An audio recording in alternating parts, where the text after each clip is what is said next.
یک نفر ساکن 42 ساله شهر ترسونزاده در حالت مستی با تقوی خود مناقشه کرده او را لطوکوب کرده است که در نتیجه جبریده با برداشتن جراحت وزنی جسمانی به هلاکت رسیده است. همکارانمان عاید این جنایت وزنین گزارش آماده کردند. حیات انسان نعمتی بازگشت است و کسی حق ندارد او را از این نعمت محروم سازد. گاه انسان‌های جاهل و بی‌اندیشه خشم و غضب خود را فرو نشانده نتوانسته دست به جنایت آدمکشی می‌زنند که این کردار در پی جوابگری سنگین را دارد. کارمندان شعبه وزارت کارهای داخلی در شهر ترسونزاده ضمن به راه ماندن چاره‌بینی اپراتیوی جستجویی یک دلیل صادر کردن جنایت آدمکشی را آشکار نمودند. همچون گمانبر در صادر کردن جنایت مذکور شهروند مومینوف الکساندر سال تولد 1978 ساکن شهر مذکور دستگیر گردید.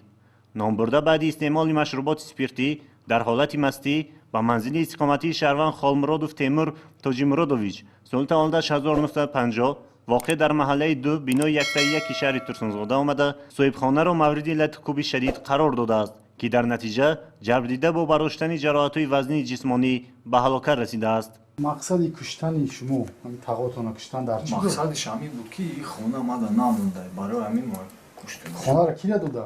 این دادرم داده. دادرتون چی نام داره؟ دادر سیمیون نام داره. سینون داره.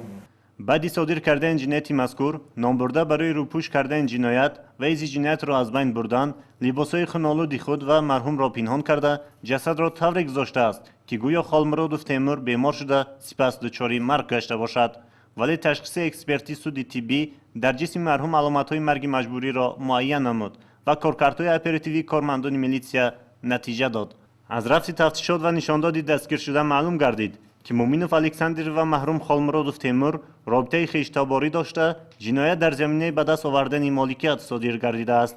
خالمرادوف تیمور منزل استقامتیش را با برادری گمانبر تحفه کرده است و مومینوف الکساندر از این به خشم آمده در حالت مستی دست به جنایت آدمکشی زده است. مورد ذکر است که در حالت مستی صادر کردن جنایت جوابگری را در نزد قانون وزین‌تر می‌نماید. وابسته به حالت مذکور در پروکراتور شهر ترسونزاده نسبت دستگیر شده با دسترسی ماده 104 کدکس جنایتی جمهوری تاجیکستان پرونده جنایتی آغاز گردیده در پیشبرد تفتیشات قرار دارد.